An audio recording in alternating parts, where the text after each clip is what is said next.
What's going on? It's time for another episode of Too Hard for the Radio, transmitting from the future-free state of Greater Idaho. I am the one-armed madman, and with me today, we've got Bob Lamet. He's a little cat. Look at him over there. Thanks for coming on, Bob. Hey, how's it going? Not too bad, man. I was kind of hoping when I saw your profile picture that this was actually going to be it. I was like, this should be fun. So that's cool. Yeah, this is it. This is it. Right on. So, how we doing? Why the cat? It's kind of fun. I've got, I'm I identify as a blue cat, so therefore I might as well put that out on the internet, don't you think? Yeah, no, I identify as someone with two hands. So anytime someone asks me how I lost their hand, I just scream bigot at them and then like start throwing things. There you go. You're like, hey, what is this? Yeah. Stupid bigot. Come on. If you can't see anti-handite. Yeah, if you can't see my left hand, that is your problem, not mine. There you go.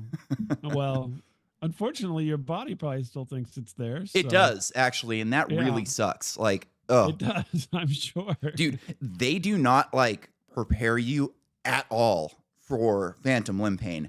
Like, I don't think... Yeah. So, like, when I hurt my hand, I didn't lose it right away. It was kind of, like, turned into a claw, like the guy on Scary Movie. Take my strong hand. Yeah. I had the strong hand going on.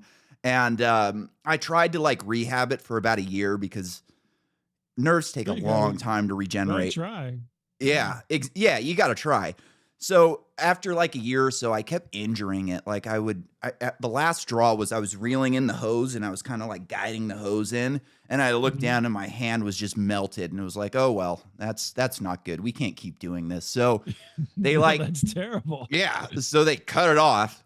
And I don't remember any doctor being like, all right, now you're going to have some pain after this, or, you might have some pain. They just don't even tell you about it. And, That's terrible. You think that would be like the first thing you'd think they'd say. They'd be like, guess what? Those fingers are still there, but you're just not going to see them. But you're going to feel them because all those nerve endings are still running up to your brain. It's wild. And they love to cut. Doctors just love to cut. Yeah, I think like as soon as they get we can cut something, I think they just get all fired up and want to start cutting. It's like that's been essentially the answer for everything. It's like, we could try a couple of these medications that might help with the pain, or we could cut you open again. That's right. Or I'm free on Tuesday if you don't mind getting sliced up. Yeah, exactly. Then they went for my neck. It was like, well, we can't really figure out how to make your hand stop hurting. So why don't we dig into your neck and your back? Oh, yeah, we can. Let's see if we can cut. We'll look. We'll trace those nerves back to the source there. Yeah, exactly. Snip them off. Yeah. So they gave me this spinal cord stimulator that. Oh boy, it's just been a nightmare. Anyways, is it an electrical thing that they put on your back, or like these little electrical pulses, or? So it's in my back. So it's like a little pager essentially that they mounted into my lower back, and then they ran electrical leads like up my spinal column into the back of my neck. So they kind of are able to deliver electrical shock to my nervous system and in the area where like the nerves go to your hand. So they're able to kind of get it in there, and they'll, shoot a little bit of electricity into it, or a lot of electricity, however much I feel like. Yeah. And, it works all right. Let's crank it up to 11. So yeah, exactly. Yeah. In the beginning, like they had it in wrong, and I had it cranked up to like 35. So, and you know what? Your anatomy's bad, so let's cut you open again and fix it. There's nothing this scalpel can't do, son. Exactly. Oh man, they can't wait to be able to get the laser stuff in there. They all love lasers. Yeah. Man, someday we're going to be able to get in here with lasers and really do some work to you. We'll run it up your leg and it'll go all the way to your back. Right? Yeah, no kidding. No, that's wild. But hey, first of all, I'm sorry that your hand got messed up and then you're having to go through all this, but I do. I'm familiar. I'll put it that way. I still have my hand, but I'm familiar with other folks who are missing various parts, and they tell me about it. So that's why I thought I'd ask. Yeah, it's there's no stat in this country that is more telling of like the state of the people in our country than when you look up how many hand amputees there are versus how many leg amputees. It's like, I want to say it's like 20,000 hand amputees and then like 200,000 leg amputees, Right. and it's just all because of diabetes. Like these people just get diabetes and they just start hacking their feet off, Well, you can't feel it anyway. We might as well just take it out of there. Right? So. Oh, man. Oh, that's terrible. That's terrible. Well, tell me about you. I feel like I'm on your podcast right now. It's I'm okay. blabbering about myself. I'm curious. Over here. I read your name over here on the thing here. It says One Armed Madman, and I was like, hey, he really is. He's not got anything on the other side there a little bit. Yeah. I'm an Ozzy Osbourne fan, and Diary of a Madman, great album. And I started doing like a blog a while back before I did the podcast, because you sit around and like I was injured for a while, so I'm like sitting around the house doing nothing and just like wanting to air out my grievances about the world and with nobody around. So I did like the blog thing, and I titled it Diary of a One-Armed Madman, kind of after the Ozzy Osbourne thing. So that's kind of how I hope Ozzy didn't bite your hand off, but he's known to bite things randomly. So and in his past, yeah, and actually I have a dog named Ozzy, and he bites me all the freaking time. So there you go. So he's still biting things. So, yeah. But no, that's wild. That's just wild. And I hope. Obviously, you're getting along just fine. Yeah. I see you got a two-wheel vehicular device behind you there. I do. I've got my Buell back here. This was my I bought this bad boy. I was living in San Francisco, and I was a dirt bike racer growing up, and finally I got sick of riding the bus, and taxis are too expensive. So I bought this street legal dirt bike, and I started screaming it around town, and I was just having a blast. Running from cops in the park in the middle of the night after I get off of work, just raising hell. And finally I kept like running it out of gas on the freeway because it didn't have a fuel gauge on it, and I would just forget how much fuel was in it.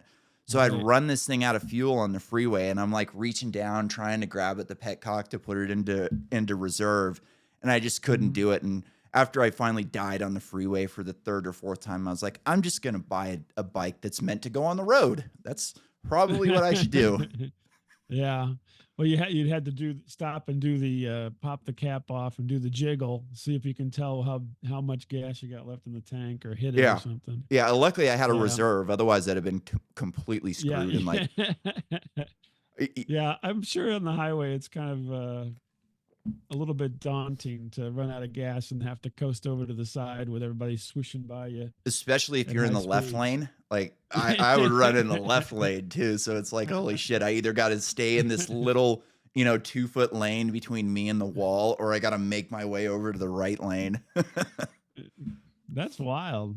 I don't think I would want to ride anything on two wheels out on the highway, to be honest with you. So, but you say that now, but when you start piling onto the bus at 5 o'clock in the morning and like random Chinese people are sitting on your lap because that's just what they do in China, then you go, hey, you know what? Maybe a dirt bike wouldn't suck so bad. Yeah, maybe I wouldn't have so much. I don't really need a bus lap dance. So if I got a motorcycle, I could avoid some of these unwanted bus lap dances. Yeah.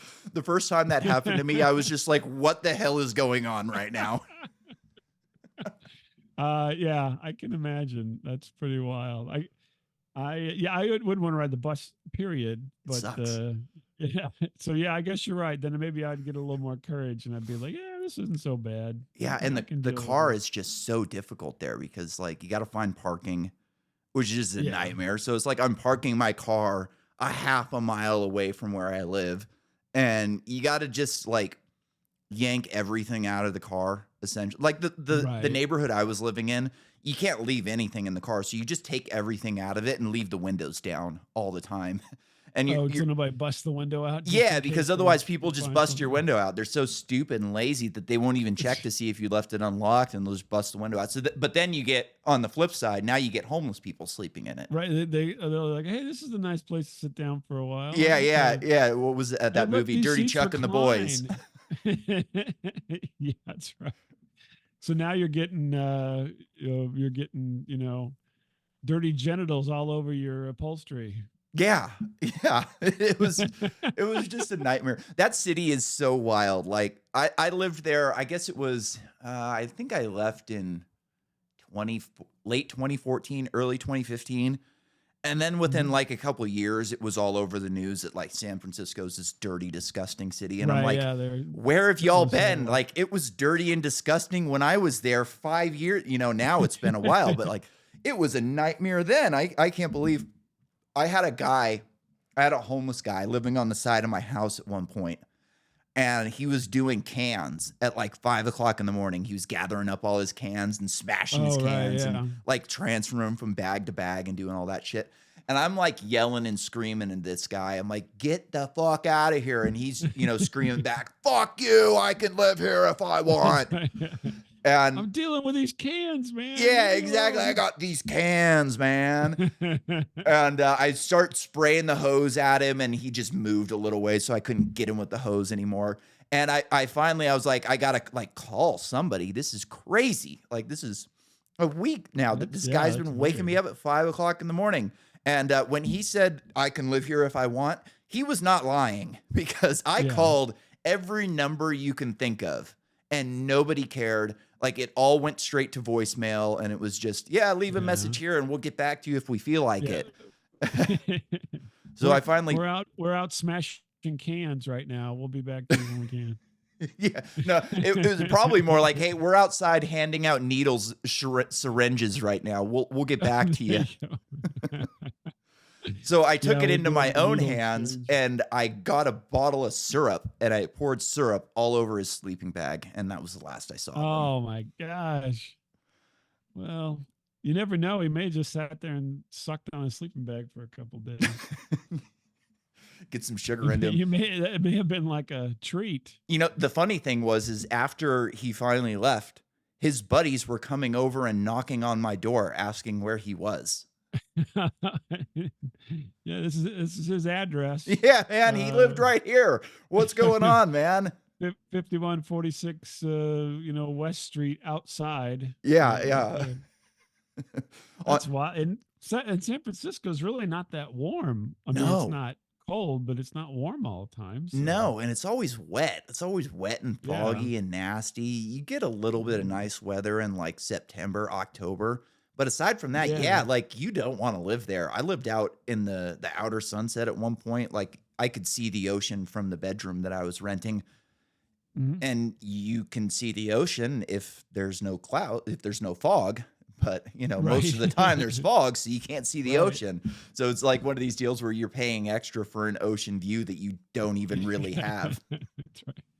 Let's see. If you want, you got to pay extra. If you have some binoculars, you can see the ocean from this window. Yeah, if you're lucky, you might be able to spot a chick in a bikini every 3 weeks. Right. Yeah, it comes with the binoculars. That's part of the rent. But you exactly. You got to leave them when you vacate. You got to leave the binoculars. And it also came with a naked hippie in the backyard, because that's who owned the house. Oh, that's great. So hanging around. Every morning he'd go out and stand, spread eagle and stare up at the sun for 15 minutes naked. I was going to say, well, he's getting all his vitamin D processing going there, I think. So he's healthier. He's in his 70s. He's probably still healthier than I am at this point. Yeah. It's all that, Ben Franklin used to sit around naked every morning. So, interesting. If he could do it, I suppose anybody could, right? He's the founding father. So, yeah, it was called, what is it? Air bath. Oh, interesting. Oh, yeah, because take an air bath and you just sit mm, around naked. Yeah, mm. I think he also was a bit of a pervert, but people don't talk about that too Well, they were kind of all a bit of a pervert. I mean, much. what? How do you even like measure what a pervert was back then? It's just like, Back you then, I know. sit around naked's a pervert, I guess. But, Man, I that think would. it was a little more than that. I've always considered like where I would go and what I would do if I had a time machine, and it just Mhm. seems like it would all smell so bad that it would just be, Yeah. you know what I mean? You'd It's have to like, get used to that. Yeah. yeah, it would You- just all smell like actually I think like maybe even the tropical islands might be a little better than Europe because at least you could be like warm enough to bathe in the water every day. But Europe Yeah, must have I guess just that's been true. Yeah. disgusting. Yeah, that's why they put all that perfume and stuff. Oh yeah, They yeah. used to douse themselves with perfume, apparently. So, good for lack of hygiene or washing themselves, hygiene. So, Well, and they just had horrible food back then too. Like I've read that the reason they were called like the little people, like the elites would, oh, the little people. The reason they were mhm. called the little people is because they were actually smaller than the elites. They stood like a whole head shorter, and it was because their diet was so Oh, poor. they're Like they didn't have any meat in malnourished. their diet at all, so they were just eating garbage and drinking water with bacteria in it. And if you can't afford booze back then, you're getting dirty Yeah. water. So it's like, Yeah. you There you know, go. The yeah, little so I people. actually, yeah, the little people is actually a deal where the elites were a Interesting. full head taller than everybody else just because they had like meat and dairy and shit. Yeah. They had a more varied diet, I suppose. A more nutritious, varied diet. Yeah, right. And we should not see anything weird about the elites trying to keep us from eating meat at this point. Yeah, nothing wrong with that. Well, They're now they want you not to eat meat, right? So that's yeah, like all this exactly. They want to impossible go back stuff's to a better about. time where not only were Yeah. we dumber than them, but we were physically smaller. Right. Yeah. You got too many people eat too much meat and they're getting all bulked up from all the hormones they're putting in the cows or something. I don't know. Right? Yeah, I don't know. It's weird. I don't know. I think if I had a time machine, where would I go? That's a good question. I never really. I mean, I guess I've pondered it a little bit because the first thing you always say is I'm going to go basically and build a fortune in the past that will come with me to the future. But I suppose if you had a time machine, that kind of thought doesn't make sense because you could just go wherever you want. You could run up a big bill Yeah. and then just split. You don't need any money. You Yeah. just have credit. But even if you did have, like, even if you could only go one place and have to stay there, like, you'd be so much hmm smarter than everybody. It would just be easy to be rich. You think? I think I don't so. know. Well, it would depend because you'd have to, like, be able to.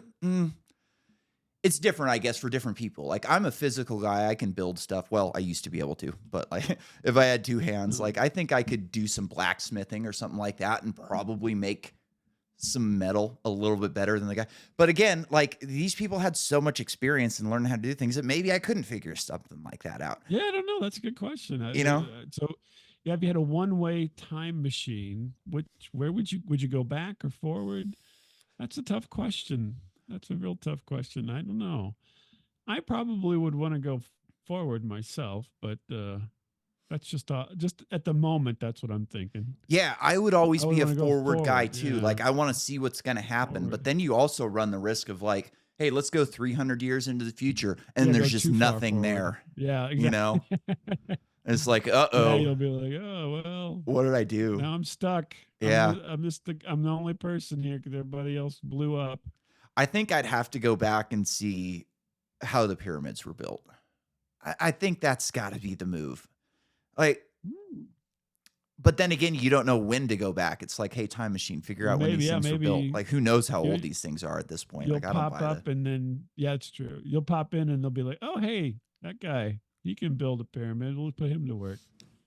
That's want interesting. That's the there's an interesting. It's called a bootstrap paradox. So I read about this once. Right. So say that you're the biggest Mozart or Beethoven fan in the world, and you go, I'm going to go back and watch him write his music. And you bring a book with all of his music in it, just so you can kind of have it as a reference while you're back there. See how it goes, right. Yeah. And you get back to the year that he's born, and there's nobody of that name. And you keep going into the future. There's still nobody of that name. And finally, you go, well, hell, I'm just going to go home. And you throw the book onto a counter in a bar and you take off. And then you get home and, hey, there's a Beethoven. It's like, well, who actually wrote the music at that point? Did anybody write the music? Yeah, it's weird. Yeah, did you see there's a movie called Yesterday? It's kind of like that, where this guy, the Beatles never happened, and then he basically knew he's the only person that remembers all the songs, and so he starts singing them, and then he becomes famous for these songs that the Beatles wrote. And becomes famous and so forth. It's as if the Beatles didn't happen, but he knew all of this, and so he became the writer of all this music.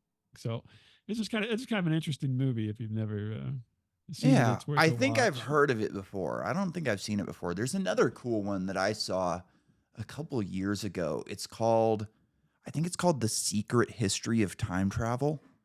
And it's like it's kind of like a mockumentary. So they're like doing a documentary about time travel and like who invented time travel. But like as the documentary goes, things start getting weird and changing because of like the way the time machine would change time. So like by the end, the Soviets were the first people on the moon and just like all this weird stuff. And it was a really interesting like mind bender. I love thinking about stuff like that. Like how could we screw with time so much? And yeah, that's a fun one. I really enjoyed that one. I'm writing this down. Yeah. The history of time travel. I think it might even be the secret history of time travel because, I'll take a look and see if I can find that. Yeah. It's always fun to do these thought experiments and see what would change, what wouldn't change, what would happen. I think there was a thing I read recently. It's actually something that goes back a bit because he's dead now. Oh no, I'm blanking on the guy's name. Dang it. Here, I had it in my mind, and then of course somebody time traveled and knocked it right out. Now he doesn't exist anymore. But the guy who, and maybe you can help me here. So the guy in the wheelchair who's wrote all the books about wormholes. And Stephen Hawking. Stephen Hawking. So Stephen Hawking. How could you forget my name? Yeah, exactly. So Stephen Hawking had written that obviously there is no time travel in the future because we haven't met any time travelers. Yeah. That's kind of the. I don't know. Don't you think they would not be so obvious? I mean, wouldn't it be? Yeah. More than likely, they have the ability to fabricate pretty much anything, and so just like in the shows, they'd fabricate the clothing and the money and the identification and everything they needed to be here at a certain time, and then that way they wouldn't stick out. I would think. So I don't. So there you go. I don't agree with Stephen Hawking. Yeah, I don't either. Obviously, a genius of some sort here, but. I think that maybe he's off on this one. I think they could be here and we just would never know because they wouldn't reveal themselves, Yeah, so. Or like as time changes, it might just be like, say you've got a history book and we are all part of the history book because we're in it, and you go to somewhere forward or even somewhere back and you change something. It may change something further back depending on how time works. If, when you change something, does it branch off and do a separate timeline? Or do you get, a parallel type of thing where things are just subtly different up to a point and then it goes back to being the same again? If they were subtly changing things and it was like affecting the past as well as the future, we'd have no idea they were changing anything. It would just be like waking up one day and everything's different. I think that's kind of where like that, it's not the Streisand effect. I don't know, the Mandela effect where you kind of wake up and you go, whoa, wait a minute. This cereal was named something different. Mandela died in prison. Like, yeah. And maybe you're the only person who even knows about it because of some weird thing with time. Yeah. I like that type of stuff because I like to look at something every once in a while and go, like, if I was in charge, how would I do this? How would I change this? How would I mess with this to where, people would be happy with it and still it would benefit me. And that kind of starts to get really creepy when you do that type of stuff. But I'm pretty sure that's what everybody goes around doing. How can this benefit me? Right. And, then there's always, go ahead. Sorry. The branching timelines always get me. So if you think about branching timelines, right? So I don't know what you're going to say. You don't know what I'm going to say, right? So each one of these, just in this conversation alone, we will have produced thousands, if not tens of thousands of timelines.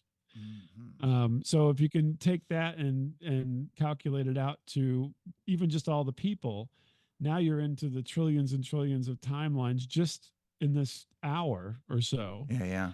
And then if you extend that to all the creatures, then you get, even more. And then if you extend it to all the insects, you get even more. And so it becomes so crazy with branches that, it cannot be. It literally, can it? Can it really branch that much? We're just talking over the course of an hour, you could have billions upon billions upon trillions of timelines being branched because, an ant took a left instead of a right with everybody else. And so then it becomes almost at odds with the idea of branching, don't you think? Yeah. And then how do we even conceptualize something like that as people who we don't really have no grasp on numbers like that?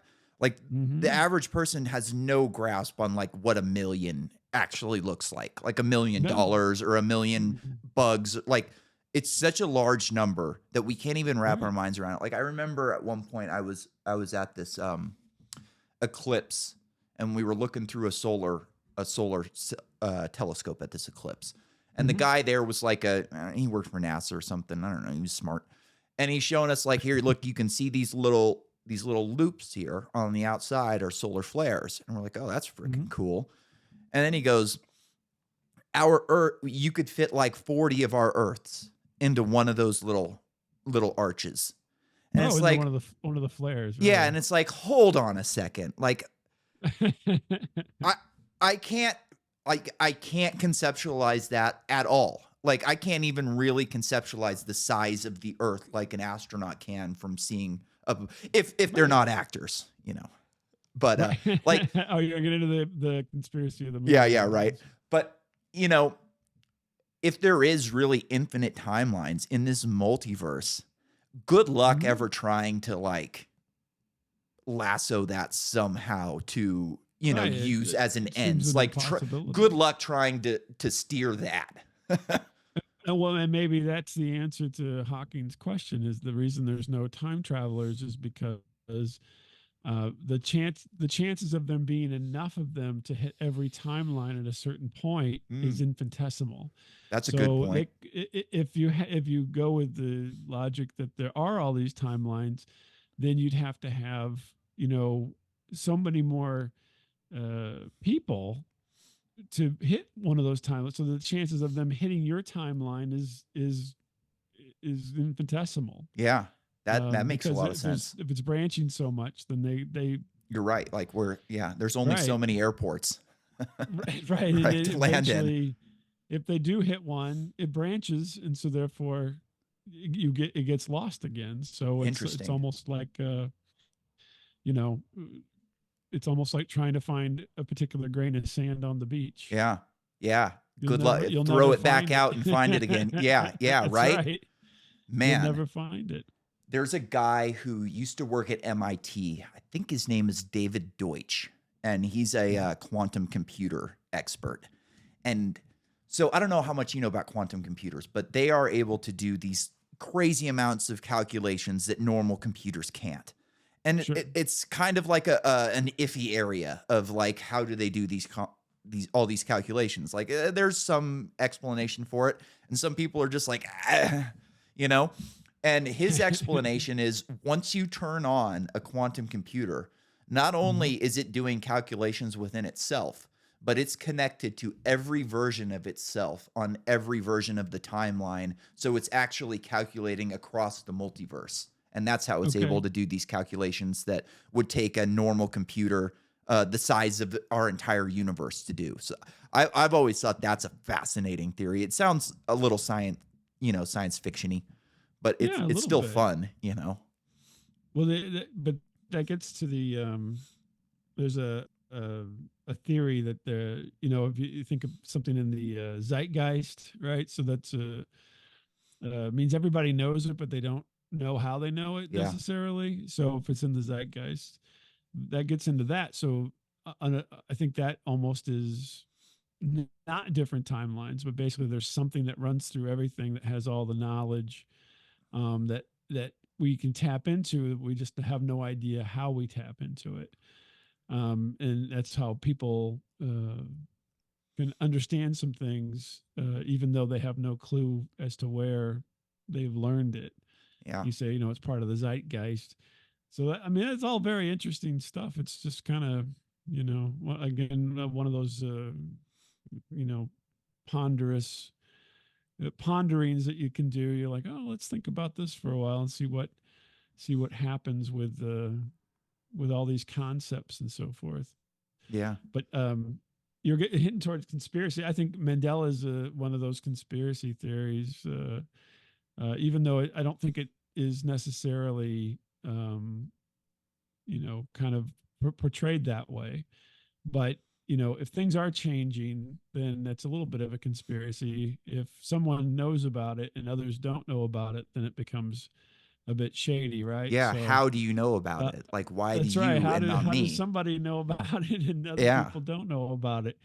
Well, that's one of those interesting things where I don't think a lot of folks think about the Mandela effect as any kind of nefarious thing, but it would make perfect sense for a government entity to be the one changing the timeline. Yeah. Because that's what governments are all about, is a certain amount of control in the guise of free will, because they do it every day as a point of their operation. So yeah, Mandela effect should probably be classified as a conspiracy, and possibly a bigger conspiracy than we know. Yeah, because maybe they are. Yeah, and that maybe was they're changing the Berenstain Bears, right? To Berenstain Bears. I don't know why, but yeah, who knows? It's wild, right? I had something it is wild that jogged my. Yeah. No, it's Orwell, right? So Orwell was he who controls the past, controls the future. He controls the future, controls the past. And that's, that's the goal of government is we need to control the flow of information so we can steer the masses in the direction that we feel is beneficial to us. Right, exactly. You want everybody kind of in rank and file in order to accomplish some goal that we, as the people doing it, may or may not understand or know. Yeah, and the best way to do it is to get them to do it to themselves. So if you can get everybody fired up on deindustrializing the planet by, calling it climate change. I heard Elon Musk yesterday say that he has done more for the environment than any person in history. And I'm like, you make an electric car, dude, and your electric car is replacing like high tolerance, clean burning gasoline engines that don't really pollute all that much. Like half of your cars on the East Coast run on coal. Like they're replacing cars for coal burners. And it's kind of a weird deal because I watch him say that and I go, oh, he absolutely believes it, that he's, I'm sure he fully believes it and he will justify it all up and down and take it to the bank. But it's like, man, I thought that one was wild. I've done more for the environment than anyone in history. And it's like, ugh. Yeah, they say basically, in order to get people to believe the biggest lie, you just keep telling you tell a lie that's bigger than that is believable, and you tell it enough, and then people start believing it. And so, if he wants to maintain that, but the it becomes a scale thing, right? So I think I'm gonna get myself in trouble here by talking about this, perhaps, but That's okay. the I always say for climate change and everything that they're making claims. Not that I don't think that I guess let me phrase it this way: there's no way for us to know that we can change the climate. I mean, there's just it's so vast and so large and so forth that there's probably not any good way for us to measure it, right? No. And then but then on the other hand, I think that in pockets, right? So if you were to look at Los Angeles, for instance, let's just take Los Angeles. There's enough pollution there to cause smog, and there's an effect, right? Cause and effect for Los Angeles. So obviously in Los Angeles, there's an issue because it's more than obvious if you've been there or lived there or seen it or watched it on the news. But to say that for the globe is just like Elon Musk saying he's done so much. Now they'll say, well, the temperature of the oceans has risen. We've been monitoring it. But for, like what, 100 years Yeah. at the maximum? Yeah. And And not how even great were your 100 measurements 100 years ago? Right. Exactly. They have exactly. They have you this. Can't, Go ahead. You can't. I mean, that's just as much of a statement as Elon Musk for that. And but that gets back to this whole idea of government is that government wants to steer the public, but they don't want to steer the public directly. They want to steer the public indirectly. And so then everybody it splits the group. Some of them buy into it, some of them don't buy into it, and they let them kind of fight it out. But while they're fighting it out, they move forward on things in the background, and then there's just enough of them buying it that it all starts moving forward. And I think that's where we're at. Not that I don't think we should do something to clean up things. But air pollution is bad. Like it's bad. It's such an easy thing to say. Be like, yeah, air pollution's bad. We should want to have clean air and everything. But that doesn't mean that you can just control a thermometer of a planet. That's right. And I mean, to be able to control something, you have to be able to measure it, like you were saying, and they can't even measure it properly. Like the ocean temperature, that's iffy because your measurements 100 years ago were crap. And then the measurements they're taking over land are also bad because, again, like 50, 60 years ago when they were taking these measurements, all the thermometers were at airports. And all these airports were out in the middle of fields with nothing around them. And now they're in the middle of metropolitan cities, and you get this heat island effect. So they're looking, oh my God, it's so much hotter. And it's like, well, maybe in the city, That and most runways were grass. Yeah, exactly. They're all asphalt and concrete. So. Yeah. And like you said with the government, they do this through the universities. Like it starts in the universities. Hey, look, go to the college, be better than the, dirty construction workers that your parents were. Like, you don't need to do that garbage. You can learn these secrets. It's almost like they used to do secret societies back in the day. Now college is like the secret society where you're learning the real things that, you're not supposed to learn, that the government doesn't really want you to know. And it's like, well, yeah, that's exactly what they want you to know, so they're able to get people to police themselves through universities and,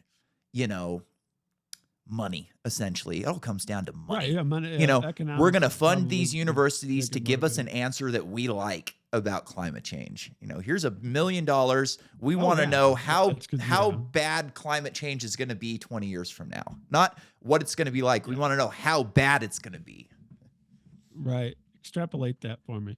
The funny thing was and I can't remember where I saw this, but back in the 70s, they said we were going to be in an ice age. Yeah, at this point. I've got a whole article I'll send you. I archived it in my deal. It's 51 years of horrible climate predictions, and you just go through 50 years of them. Wrong. Yeah. So we're not. I mean, you get it right when it happens. That's the way it works. Yeah. But I do think that it's good to be, good to the environment. It's good for people. It's good for everybody. But they go about it in such a weird way. I was talking to somebody else, and I said, okay, so let's just say, that we want to improve the environment. So see, the reality is, I think they say that, but they don't want to do No, it. they just want to Is control the what I was getting. resources. So right, exactly. It's all a matter of control. And I'm like, so let's say you want to improve the environment. So you have all the mechanisms via, federal, state, city, county, all the way down in government to do this. So what you do is you say, okay, we're gonna make things better with the environment. So any new house built, any new house built in the country, they have to have they have to have solar panels enough on their house to power that house. Okay, so that's the rule now. You want to build a new house? Guess what? You're going to have a solar roof. You're going to have solar in your yard. You're going to have solar somewhere for an individual family dwelling, right? So a family of 4, what have you. They can do that. They can make that happen. Now, the increase in the expense for that house, just as a guesstimate, probably around $40,000, right? So it's not insignificant. No. But if you're making anymore, a lot of houses cost $200,000 or more. If you're going to have like in a neighborhood suburbia kind of a situation, it's still significant, but really it's not all that significant. Yeah. So if you really wanted to affect change, you could do it in zoning and regulations that way, and say, all you guys making new houses, guess what? You got to build this in. And then what will happen if we're looking at the market, all those costs will come down because everybody's doing it, right? And then competition comes in, and so then you can get these things cheaper, and so then it pushes it down from 40,000 to 25,000. So there's no mystery to solving the problem. The funny thing is that everybody doesn't.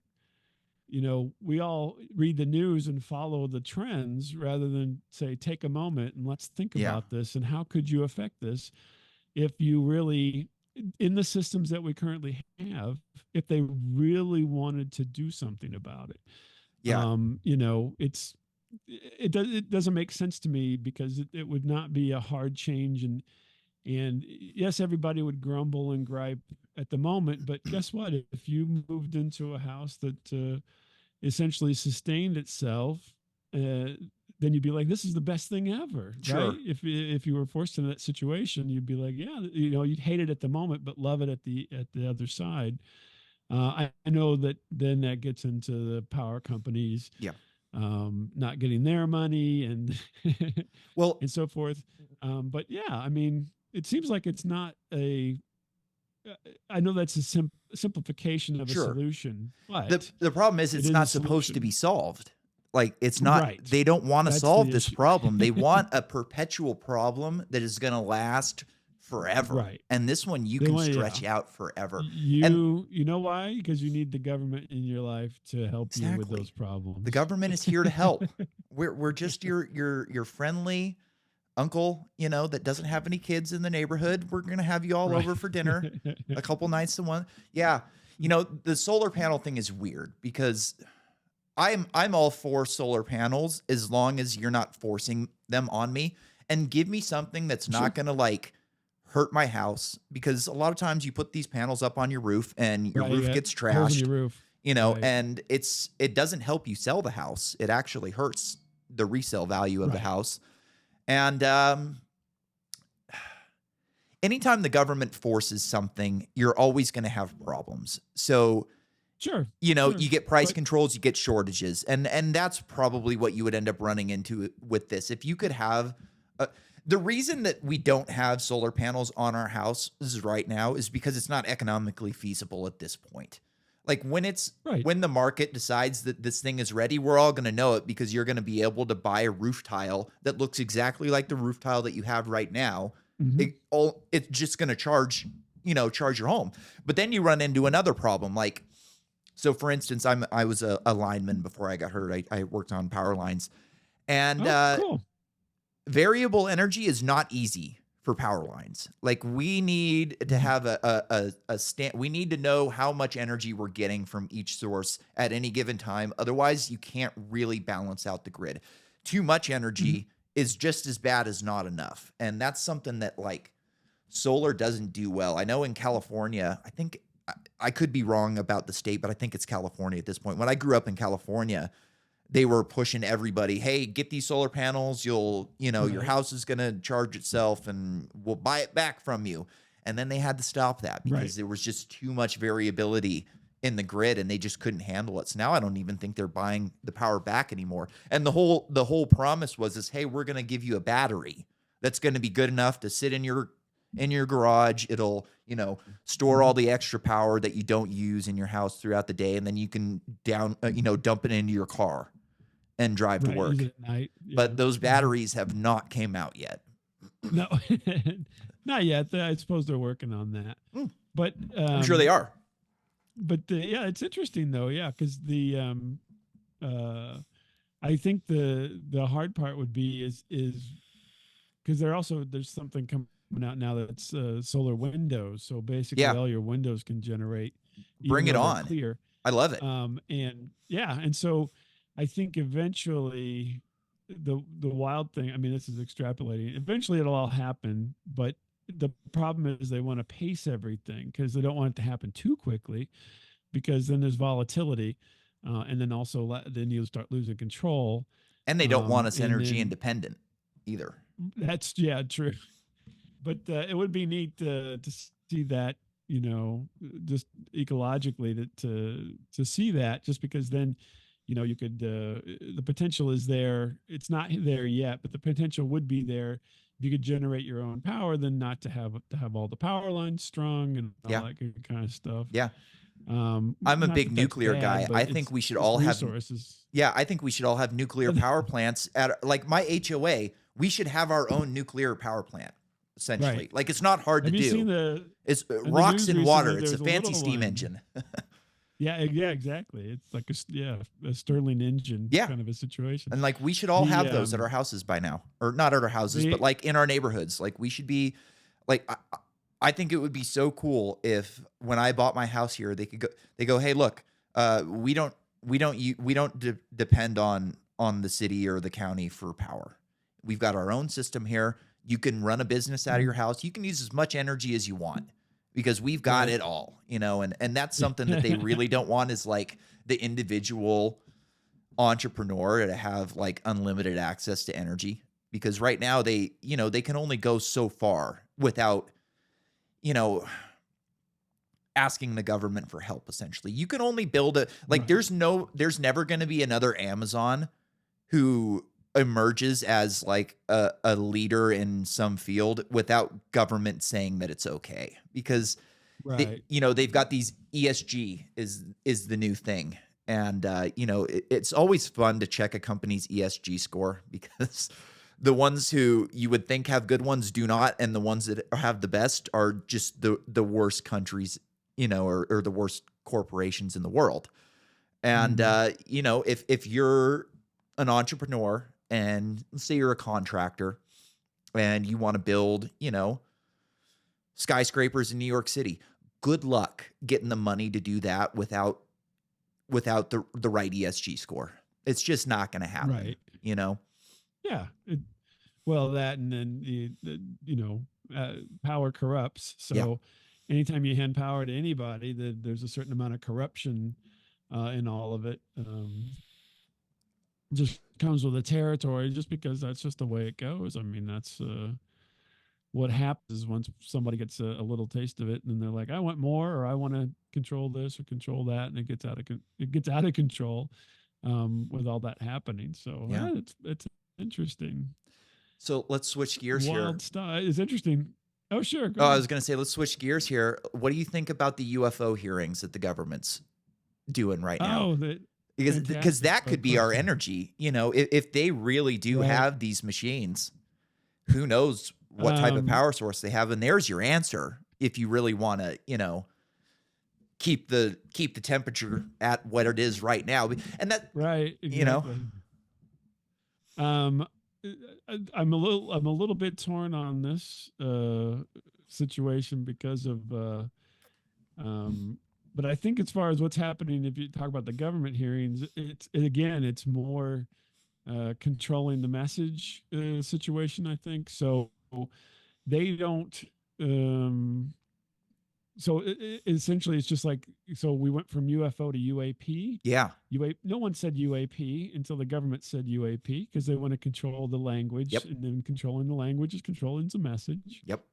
And so, yeah, I think the hearings are all about that. So I think that's essentially all that is in some way to control things. Now, I've talked to people about this, and there's kind of obviously there's many different sides, but one side is that there are no UFOs. It's all government built machinery that we just don't get to hear about yet. And then the other side is that there are, and these aren't have any relation to the government, and the government's scared of them. But I don't know. I think it's somewhere in between. I could believe either of those options. Yeah, I think it's somewhere. I think there are things. So I just read something recently about a craft that the Air Force has or whatever. Get anywhere in the world in 2 hours. Wow. Right. So that is so because basically it goes up into space and then travels with the rotation of the Earth, so that way you can pretty much get anywhere. So you just go straight up into the upper atmosphere where it's thin, and then just drop down. Go faster. There's nothing in the way, and then you just drop down. Yeah. That's kind of like what Elon wants to do with SpaceX, I've read. Yeah, yeah. Well, my understanding, it's I've known about this, read about this probably, more than 20 years ago. There's a project called Aurora, which is a ship that goes up into the atmosphere and comes back down. And its claim was to be anywhere in the world in less than 24 hours. So now they've got it down to 2 hours. Man. But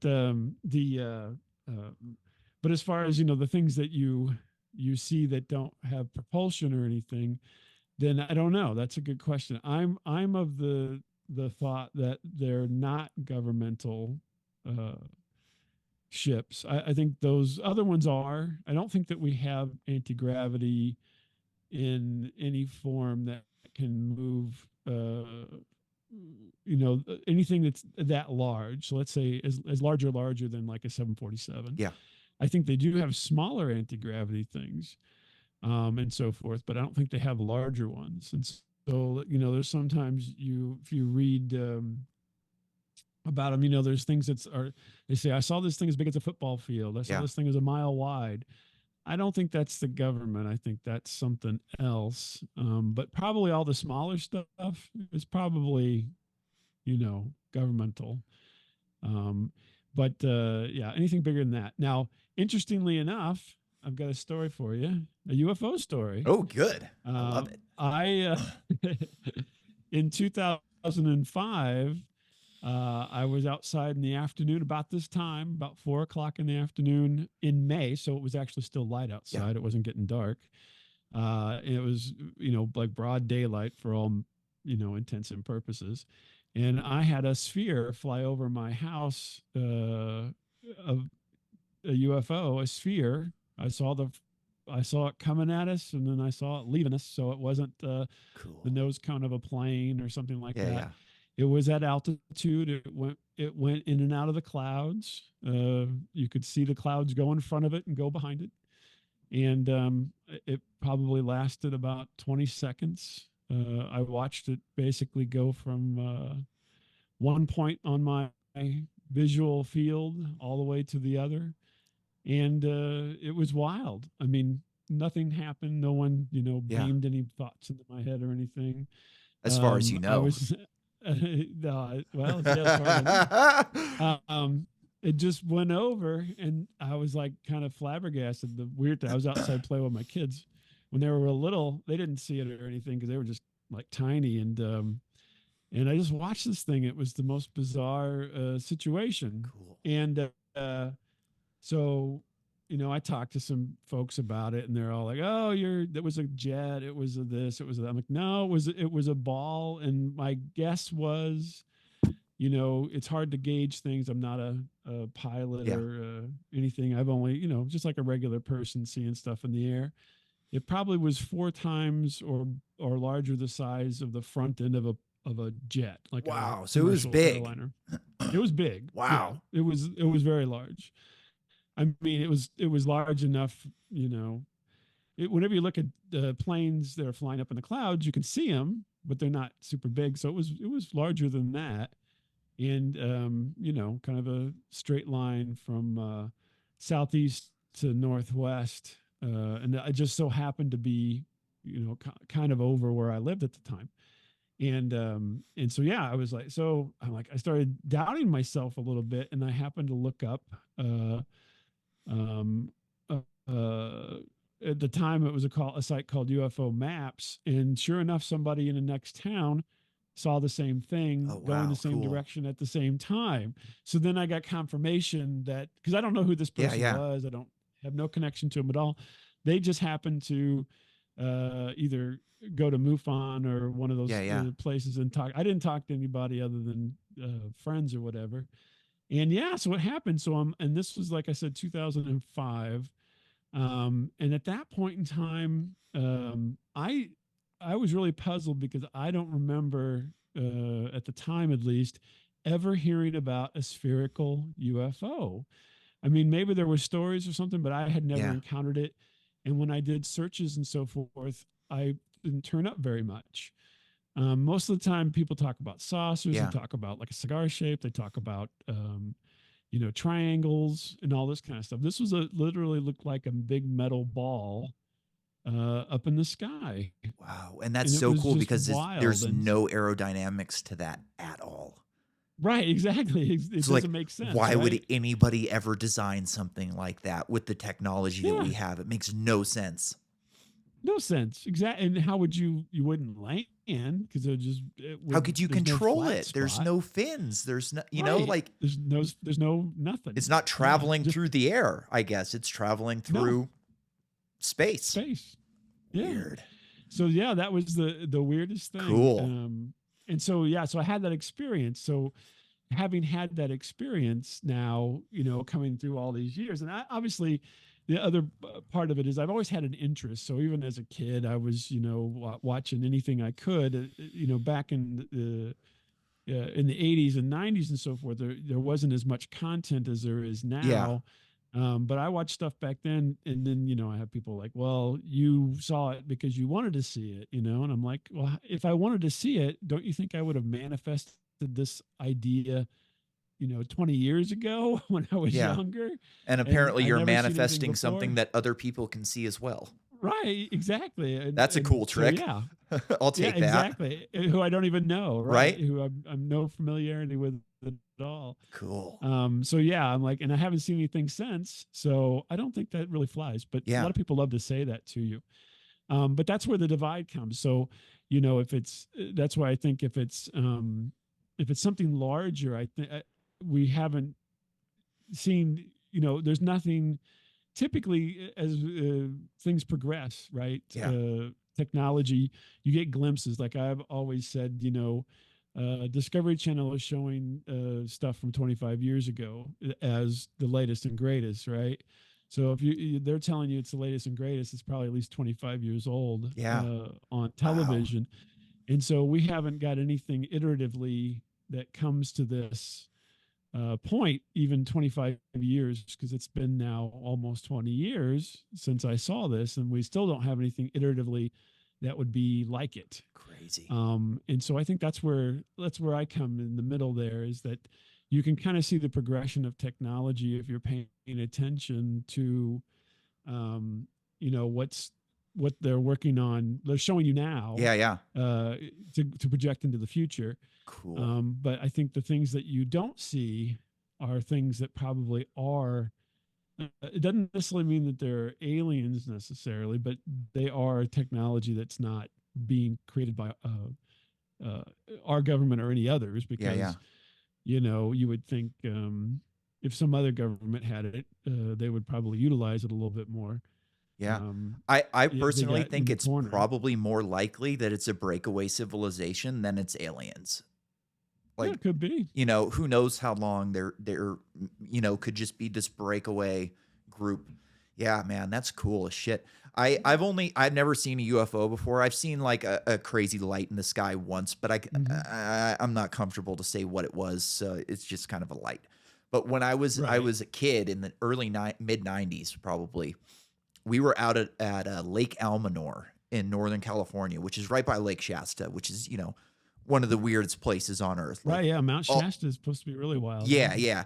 So we're out on the lake one day, and a military jet, breaks the sound barrier right over our heads. And at the time, I didn't realize how strange that was. And my dad knows a lot about jets, and he saw it. I didn't see it. I kind of like jumped in the water or something because it was just crazy, And he said it was like nothing he'd ever seen. But he said it was a jet. But he goes, this is nothing I'd ever seen before. And he said that it didn't have any like gear under it. So to me, it sounds like we saw a Raptor, an F-22. Oh, yeah. And but the weird thing is that it broke the sound barrier. And what the hell was it doing breaking the sound barrier over a public lake? Like, that is so crazy illegal that there must have been a good reason for it. So I always thought that was strange. But that's interesting. I didn't see anything, but I was in the late 90s. I was at work, and I think I was coming back from lunch or something. And we were walking into the building, and we heard what sounded like somebody breaking the sound barrier. It's got a certain really weird kind of, way it happens. And we're like, oh my gosh, what was that? Because it sounded like, the whole world was, breaking up at that moment. You feel it. And you feel it. And I mean, it's just, and you're looking around, and we didn't see anything, but we just heard it.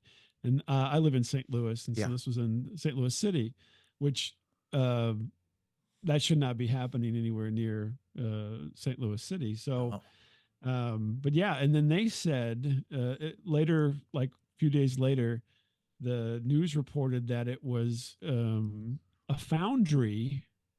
Get this, is the weirdest explanation. So there's a foundry across the river in Granite City, Illinois, right across from St. Louis. A foundry had basically water poured on the molten metal that then, made that sound. So accidentally they had all this molten metal, I guess, ready to go because they're making iron or what have you. And it got drenched like quickly. And that made that sound because then, I mean, people died or something, supposedly. I don't know. But that's what made the sound. They said. So it's just a big explosion. Yeah, essentially, yeah, it was like an explosion at the factory there. But I mean, I'm like, really? I mean, that, because we're like, probably 25 or 30 miles from this thing. It didn't make any sense to me, and I don't know that there was like, to me, that sounds like there'd be devastation. Like, essentially, it would shut down that part of it for like years potentially while they went through a whole thing. But it's been up and running. Wow, that's strange. Since then. So I think they were just trying to come up with an explanation as to why this happened. Yeah, I don't think that it was anything like a UFO or anything. I think it was that military did this, and then they had to cover it up somehow. Yeah, and maybe it was an accident, maybe it wasn't. The last time I heard anything, of any like jet breaking the sound barrier over the continental United States was 9/11, when there was fighter jets buzzing all around, and people were hearing sonic booms all over the place. But for the most part, they do not do that. Like, it's very illegal. I know it like in San Francisco. I lived in San Francisco for a while. We did Fleet Week every year there, and they would bring in the Blue Angels, and you don't break the barrier there. Oh boy, you do not break the barrier there. Like, there would be so much damage if you broke the barrier right over that city. It would be nuts. Oh yeah, that's wild. Yeah. But the back to the UFO thing. Yeah. Essentially, they fly faster than that, but they don't break the sound barrier. Yeah. Because they're not traveling through the not air. compressing. Yeah, they're not compressing the air in the same way that planes do, and so forth. And so yeah, that just becomes a whole other thing. The interesting thing to me on all that is I don't know if you've seen anything about Bob Lazar. Yeah, yeah, He's a so there was a documentary about him. He's been basically talking about this since the 90s when he kind of outed Area 51 yeah, in the early 90s. And he mentioned back then Element 115, right, which was called Moscovium, and now I think it's ultimate I can't remember, yeah. I pentanium don't or something remember like either. that. But anyway, and now that's come out now. What 30 years later, they're like, oh yeah, well there's an Element 115. Yeah, And when he was saying it, there wasn't, and he said, oh yeah, they've run on Element 115, which didn't exist on the periodic table. And now, lo and behold, 20 years later, 30 years later, there is an Element 115, but it's never in a stable state. They've been able to have it, but then it destabilizes almost immediately, and so forth. But he was talking about it all those years ago, and it's his story is so interesting because it's been fairly consistent, and he's been hassled by the government ever since yeah, in small ways, like over time. And the weird thing was, even at the time he came out with it, he said, the reason I'm telling everybody this is because I'm afraid I'm going to get yeah, killed. Because if I don't talk, then they'll just kill me. And if I do talk, then it looks suspicious if they yeah. do kill Right. me. And since then, he's been, kind of hassled and stuff like that. Yeah. And you know what's always weirded me out about Element 115 is it takes our largest particle accelerators to make tiny, tiny little bits of it that disappear Right. immediately. So, like, what kind of machine is needed to make a bowling ball of stable form of this stuff? Like, there must be so much energy involved that it's crazy. Oh, yeah. Like, and I've always been a big space guy. So, like, the Fermi paradox it weirds me out when you see these UFOs. I still call them UFOs. They're here. How are they here when there's, no civilization anywhere around us? Unless, they're able to hack into our stuff and kind of like make themselves disappear, which again, Right. very possible. Like, how hard would it Could be be. for somebody to make, if you can make a wormhole or whatever you're doing to get over here, it wouldn't be that hard to hack into a couple of satellites that are looking at our deal. But who knows? I mean, space is infinite. These things could be further than we could see away. Like, you could, if you've got wormholes or technology that you can move, faster than light, you can just go, oh, we're just going to go outside of their bubble of known space. Or, then you've got the ultra terrestrial theory where, maybe there was a split timeline at one point and they just live here in the same place as we do. We can't see them. They can see us. There's so much, there's so many weird options out maybe there. they're on a different plane of existence. Yeah, different dimension. And it just peeks through. Yeah. I never used to believe in ghosts. And then I started like understanding multiple dimensions and how like that could kind of explain what's going on. And now I kind of believe in ghosts, which is creepy. No, but I've always, it's another one of these weird things, but I always tell people, I'm like, if you can believe in, and I just use this as an example, if you can believe in God, then you have to believe in ghosts, and you have to believe in UFOs, and you have to believe in Bigfoot, and you have to believe in all these things that everyone calls people crazy about, because you're going through the same paces as those people are. It's just a different subject. And people always some people get angry. They're like, of course I believe in God because, this and that and the other. And it's like, because it's no different. You either have an experience and you believe your experience, or you never had an experience and you just believe in it because it's what you feel is the right for you. And so it's really no different. But I think it's funny when people get aggravated because they're like, well, no, my imaginary belief is better than your imaginary belief. Yeah. Even though they're both you're both putting your trust in something that you may or may not have an experience with. So, you know, to me at this point, because I've seen something, right, that's more real than other things, because it was, you know, it was something that was really, for me, it was really there. I mean, I couldn't touch it, but I could see it. It didn't make any sound, but I could see it, and I watched it and observed it for, like I said, about 20 seconds. So it became real in that moment. So yeah, it's interesting, but it goes to the same thing. It's like, if you experience something, then chances are that solidifies whatever your thoughts are. But I've always said that, you know, if you look at time, so they always say time is not linear. Yeah. Right. Time is non-linear. And so then I think a lot of times, I think if you've ever worked in Photoshop or something like that, you have layers, right? So everything's layered that you can create. So if time's layered, then a ghost may be somebody from another time that slipped through the layer. Yeah. And now they're on the layer that you're on. And maybe because of, you know, things we don't understand yet, makes them look translucent or something. And so really there's no, you know, then that becomes the ghost. The problem is not that it's happening. The problem is that we don't have a way to measure that, and we don't have a way to replicate it. But, you know, maybe time's thinner in certain spots. Ooh. And things can slip through. I love it. Bob, I could talk to you for hours. Let's call it here. We'll have you on again sometime. This was great. Sure. Thanks again, buddy. We'll see everybody next time. Thanks for listening. Good night, everybody. Take care.